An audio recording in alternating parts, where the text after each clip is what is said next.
They say the most terrifying monsters aren't the ones in our nightmares, they're the ones who walk among us. In quiet neighborhoods, behind locked doors, they watch, they wait, and they strike when you least expect it. These are not ghost stories. These are true events, moments where ordinary lives were torn apart by something far darker than superstition. What you're about to hear are 3 real horror crime cases, each one a reminder that danger doesn't always come from shadows in the woods, sometimes, it's already inside your home.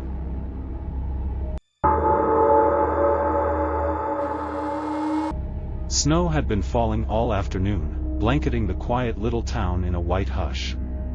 The streets were lined with houses glowing with warm, yellow light, each one decorated with Christmas wreaths and strings of twinkling bulbs.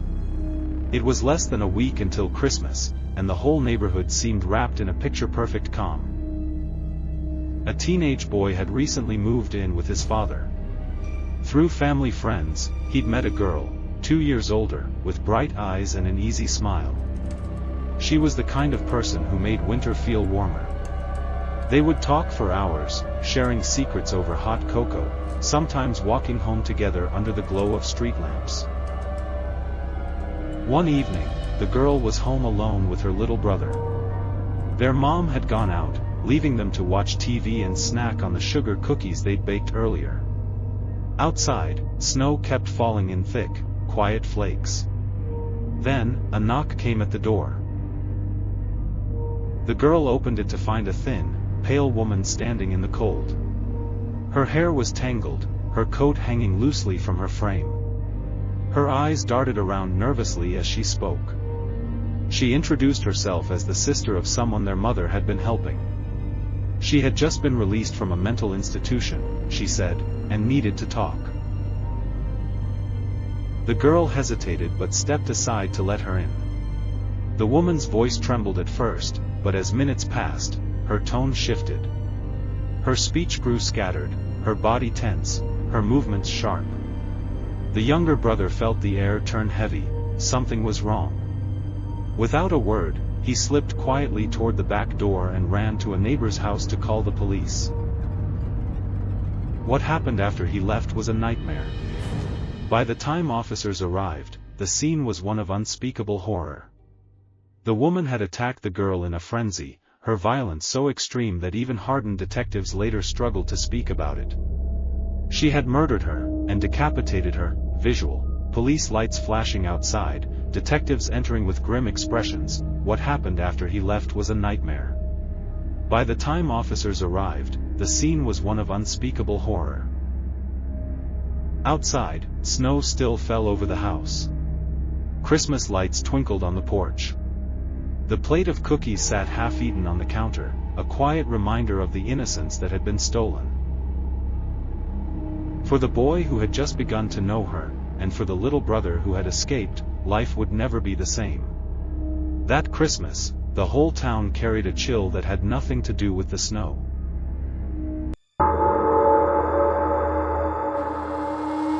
The house was quiet except for the faint hum of the heater.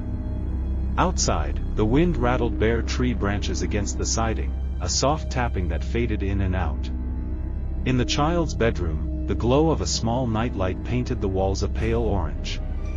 The family cat, usually curled at the foot of the bed, sat frozen in the doorway, its tail twitching slowly. The child rubbed their eyes. "What's wrong, Mittens?" they whispered. But the cat didn't move. Its pupils were wide, its gaze locked on something deeper inside the room. Then, without warning, it padded across the carpet, stopping at the side of the bed. It let out a low, uneasy meow, the kind it only made when it was truly scared. Footsteps sounded in the hallway. The child relaxed when they saw their mother appear in the doorway, until they noticed the way her eyes widened, not at them, but at something just beyond the headboard. Her face drained of color. Without speaking, she darted forward, yanking the child out of bed with such force the blankets flew to the floor.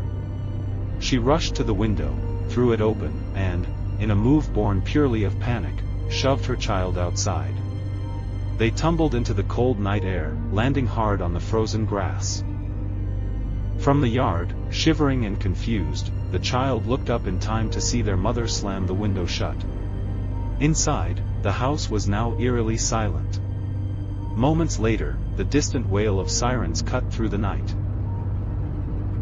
Police officers arrived quickly, searching each room with flashlights. In the child's closet, hidden behind a pile of blankets, they found the signs. A spiral notebook filled with strange, obsessive writings. A pair of black gloves. Empty food wrappers, neatly folded. It wasn't a simple break-in. The man had been living there. Detectives later pieced together a chilling picture. The intruder had been slipping in and out for weeks, hiding in the walls or attic during the day, and creeping down at night to watch the family sleep. He had chosen the child's room as his base, using the closet as a hiding spot. No one knew exactly how many nights he had stood there, silently breathing in the dark, just feet away from the bed. The only reason they knew at all was because the cat had sensed him first.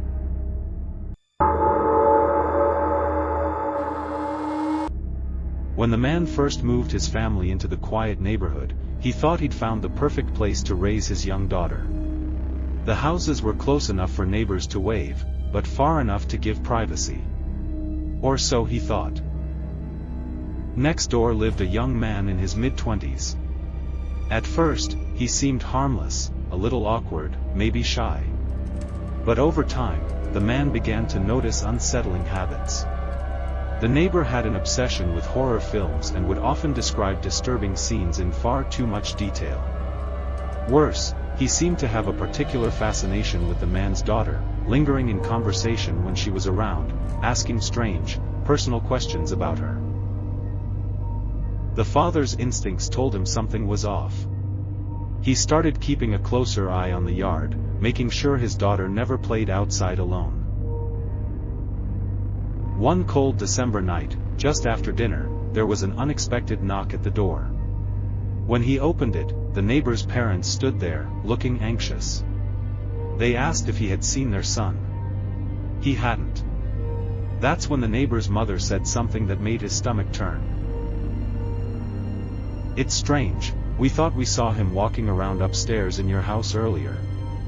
Visual, close-up of father's shocked face. Upstairs, where his daughter was sleeping. The father didn't waste a second. He called the sheriff's department and told his wife to keep the girl in their bedroom with the door locked.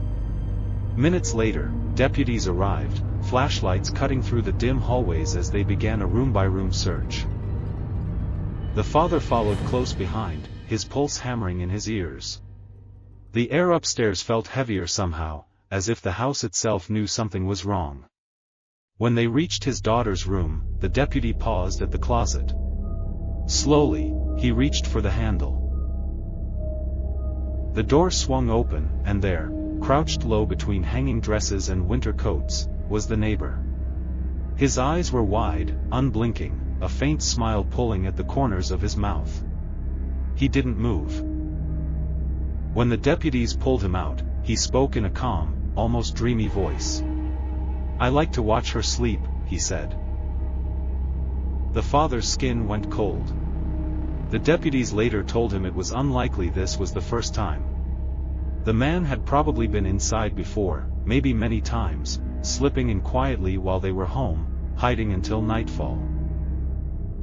The thought that his daughter had been sleeping only a few feet away from someone silently watching her in the dark was almost unbearable. The next day, the father changed every lock in the house, installed new security systems, and kept the blinds closed tight. The neighborhood still looked peaceful, but he knew better now. If these stories chill you to the bone, hit that subscribe button and turn on notifications, because the next nightmare could be closer than you think.